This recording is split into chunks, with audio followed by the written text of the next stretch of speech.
Leo.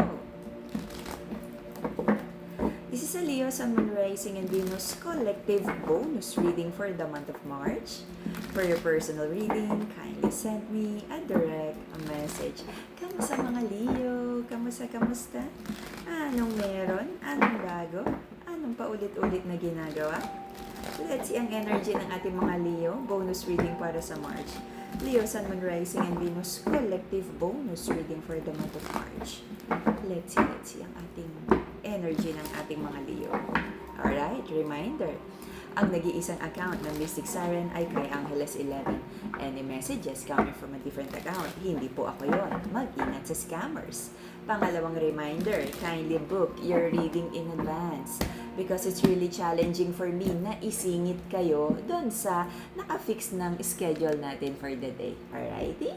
So, Leo. Offer of love, may gustong kausapin? Okay, may gustong suyuin? Sino to? The Lovers, okay, there is a love connection here na I feel nagkaroon ng tampuhan, misunderstanding, walang na-build because you feel na parang hindi mo to masyadong gusto di umano. Walang masyadong na-build, sabi mo ay nako, nakakapagod, wala namang nangyari. Napapagod ka na rin, natatamad ka na rin na mag-effort sa connection na to. Meron kang gustong kausapin, okay? Kung sino man yung sabi mo, ay ayoko na nito, meron kang gustong kausapin at i-heal ang situation from this person. Maraming ino-overthink because sabi mo, maayos pa ba to?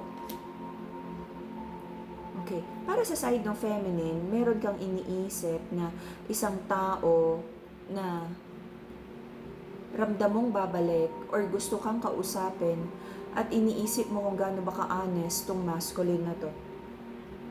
I feel nagkaroon ng trust issue sa relationship, kung ano man yung mga naging long-term plans na sira because this is like the official person at may isa pang ine-entertain na feminine, si masculine sa connection na to. Okay?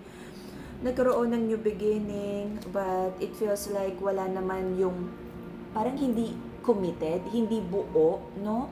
Parang may alinlangan kayo nung sinimulan nyo ang relationship na to. Kaya kahit ilang beses nagkaroon ng reconnection, reconciliation, lagi na lang nagkaroon ng broken heart and disappointment because ramdam ni feminine na hindi fully committed sa kanya si masculine. Nagkaroon ng like wisdom para sa'yo, especially sa side ng feminine, na parang wala namang pagbabago kaya paulit-ulit lang yung disagreements ng dalawa. Nagkaroon ng confusion because the feminine feels that the masculine is eyeing for another feminine, okay? Na meron siyang ini-stalk, tinitignan, or na may nagugustuhan siyang iba, okay? At nahihirapan si official feminine dun sa thought na yon na parang, so ngayon, paano na? Kung hindi talaga ikaw ang gusto, of course, di ba? The feeling of you don't feel secured about the relationship na kung hindi talaga ikaw, bakit ayaw niyang umalis?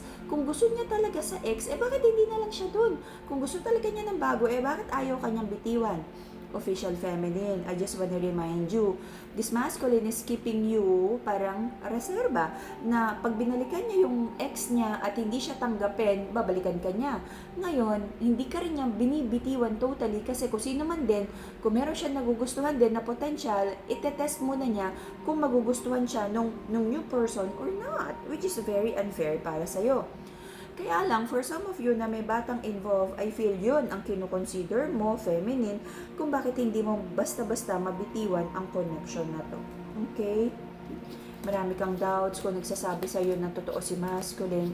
Pero feminine, official feminine, alam mo naman na marami ng binitiwang pangako at salita sa'yo ang masculine na to, pero parang konti lang doon yung totoo. Okay, let's see. Minsan napapaisip ka pa rin na parang sana si ganito na lang yung pinili mo, baka naging mas mabuti pa yung buhay mo, okay? Feminine, tanggalin mo na yung regrets kasi it is what it is, ayan na yung buhay mo.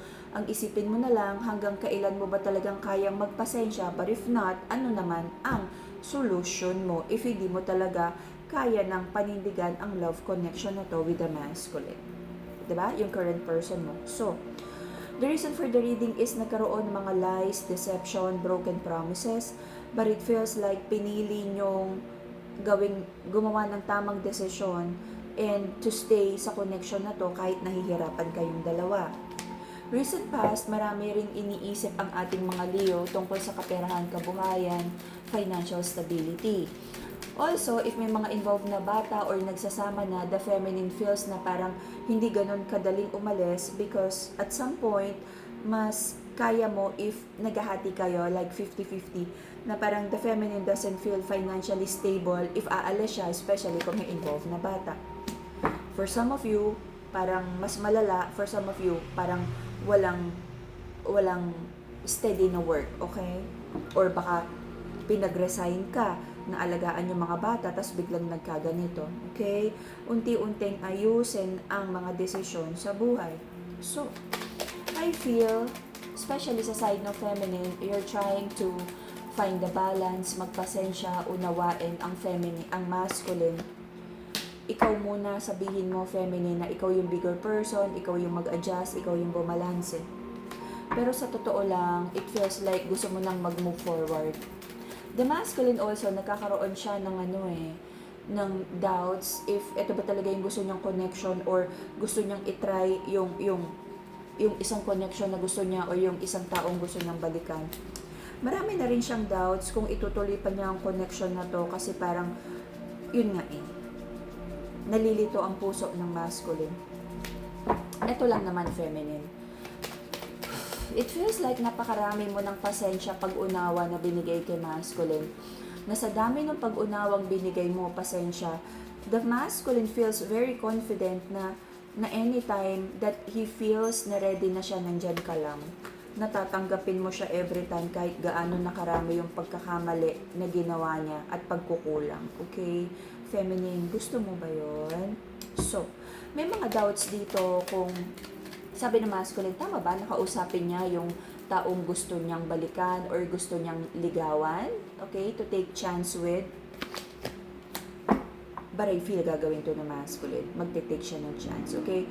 Feminine. So, wag mong pigilan si masculine because kailangan niyang malaman sa sarili niya kung ano ba talaga yung gusto niya. Kasi hindi mo naman mapipigilan si masculine if gusto talaga niyang tingnan kung kaya pa niyang ayusin yung past relationship or if he wanna check out yung mga iba pang niyang options, baka naman may, baka mag-work out din doon sa taong gusto niyang ligawan, i-pursue. Okay? But I feel, for most of you, wala akong nakikitang like complete cut off ng energy. Nandito pa rin kayo. You would try to make things work out. Maraming mga lesson. Wala akong nakikitang moving away from each other. Do maraming doubts. Again, feminine, you let the masculine find his answers. I strongly feel na kung sino man yung isa pang taong gusto niya, the person of interest, i-reach out niya to, third party.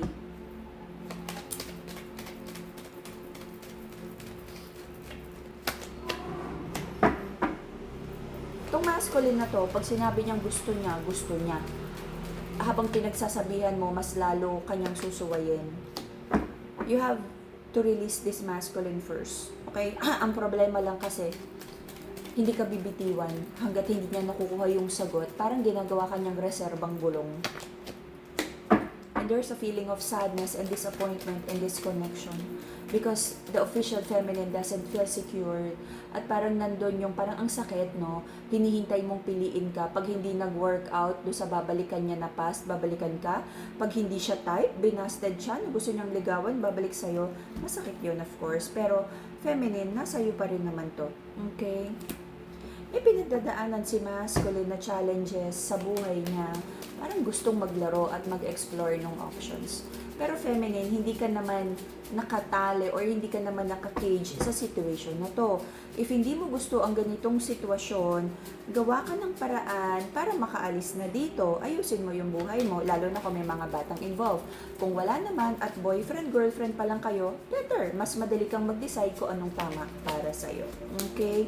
Marami ka na rin naman doubts, feminine, kung magiging long term at kung si masculine ba talaga ang gusto mong makasama, kung ganito naman talaga ang ugali niya. Alright? And that would be the Leo reading for the month of March. See you again in a few days for your